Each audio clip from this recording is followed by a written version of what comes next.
नमस्कार। भाषा ज्ञान पर आधारित हमारे चैनल हिंदी जगत में एक बार फिर आपका स्वागत है। हमारा आज का वीडियो कक्षा 10वीं की पाठ्यपुस्तक क्षितिज भाग 2 के गद्य खंड से श्री रामवृक्ष बेनीपुरी जी द्वारा रचित बाल गोविंद भगत के बहुवैकल्पिक प्रश्नों पर आधारित है।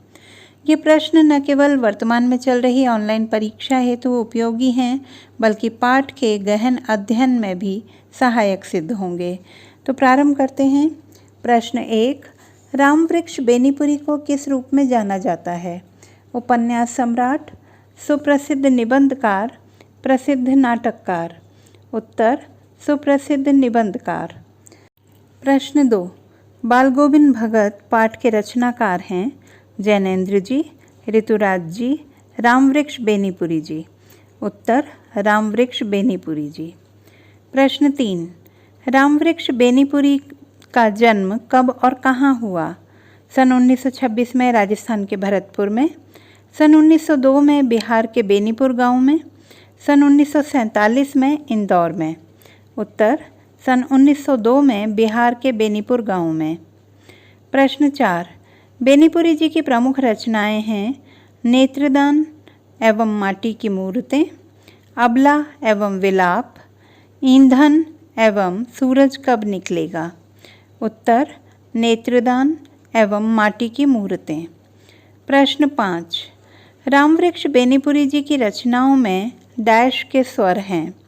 भ्रष्टाचार के विरोध के, आडंबर के विरोध के, राष्ट्र उत्थान के। उत्तर, राष्ट्र उत्थान के। प्रश्न 6, बाल गोविंद भगत पाठ की विधा है निबंध, कहानी, रेखाचित्र। उत्तर, रेखाचित्र। प्रश्न 7, बाल गोविंद भगत पाठ डैश का प्रतीक है? धार्मिक कर्मकांड, सांस्कृतिक सद्भाव, कथनी करनी में साम्यता। उत्तर, कथनी करनी में साम्यता। प्रश्न 8, बाल गोविंद भगत अपने डैश के आधार पर सन्यासी थे? गुण तथा कर्म, त्याग और धर्म, कर्मकांड। उत्तर, गुण तथा कर्म।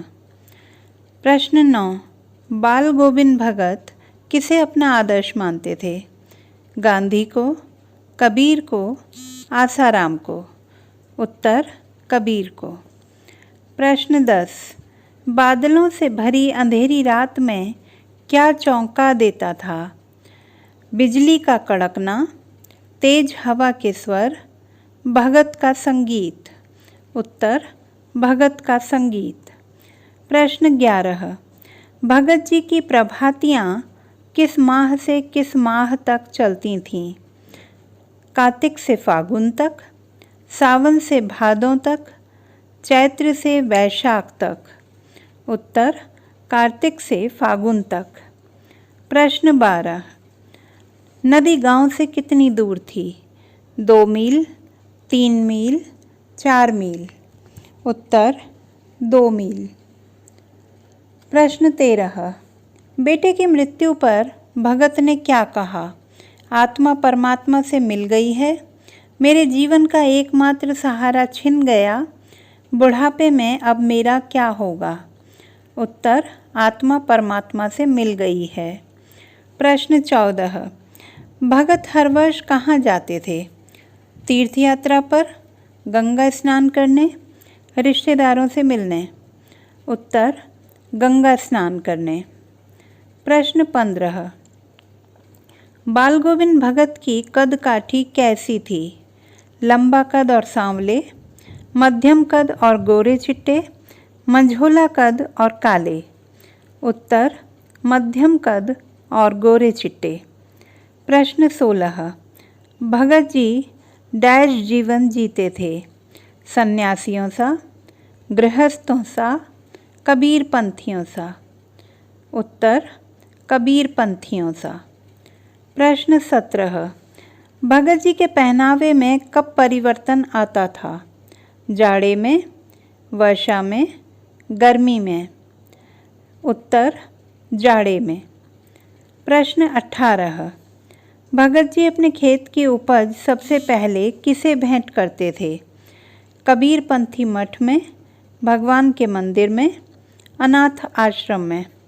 उत्तर कबीरपंथी मठ में। प्रश्न 19। आषाढ़ माह डैश ऋतु का महीना होता है?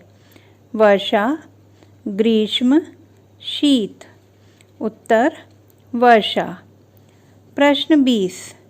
भगत अपने गीत के माध्यम से किस मुसाफिर को जगा रहे थे? हर मनुष्य को, तीर्थयात्रियों को, राहगीरों को। उत्तर हर मनुष्य को। प्रश्न 21। गोदी में पियवा चमक उठे में पियवा का प्रतीकार्थ स्पष्ट कीजिए। संसार, निराकार ब्रह्म, पिया। उत्तर निराकार ब्रह्म। प्रभातियाँ किस समय गाई जाती हैं? भोर की बेला में, गोधूली बेला में, अर्धरात्रि में। उत्तर भोर की बेला में। प्रश्न 23। भगत ताल मिलाने के लिए किस वाद्य यंत्र का प्रयोग करते थे? ढोलक का, तबले का, खंजड़ी का। उत्तर खंजड़ी का। प्रश्न 24। संध्या गायन में भगत का साथ देने वालों को क्या कहा गया है? संगीत मंडली, भगत मंडली, प्रेमी मंडली। उत्तर प्रेमी मंडली। प्रश्न 25। बाल गोविंद भगत का बेटा कैसा था? सुंदर एवं शिक्षित, सुस्त एवं मंद बुद्धि, स्वस्थ एवं बिगड़ैल। उत्तर सुस्त एवं मंद बुद्धि।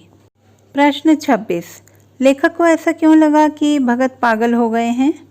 क्योंकि वह पुत्र की मृत्यु पर गीत गा रहे थे, क्योंकि वह कड़कड़ाती ठंड में बैठकर भजन गा रहे थे, क्योंकि उन्होंने पतोहू का दूसरा विवाह करने के लिए कहा।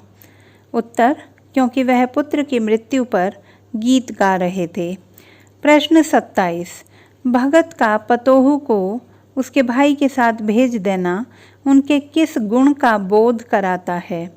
कठोरता और कुटिलता, दूरदृष्टि और त्याग, निष्ठुरता और स्वार्थ। उत्तर दूरदृष्टि और त्याग। प्रश्न 28। भगत के गंगा स्नान का मुख्य उद्देश्य क्या था? संत समागम और लोक दर्शन, पापों से मुक्ति, पुण्य बटोरना। उत्तर संत समागम और लोक दर्शन। प्रश्न 29। भगत जी गंगा स्नान के लिए आते जाते किसी का सहारा नहीं लेते थे, इससे उनके किस गुण की अभिव्यक्ति होती है? अकड़, स्वाभिमानी और स्वावलंबी, जिद्दी। उत्तर स्वाभिमानी और स्वावलंबी। प्रश्न 30। भगत की पुत्रवधू उन्हें अकेले क्यों नहीं छोड़ना चाहती थी? भगत की सेवा करने के लिए, भगत की संपत्ति पाने के लिए, उन्हें अकेलेपन से बचाने के लिए। उत्तर भगत की सेवा करने के लिए। तो बच्चों, ये थे हमारे बहुवैकल्पिक प्रश्न।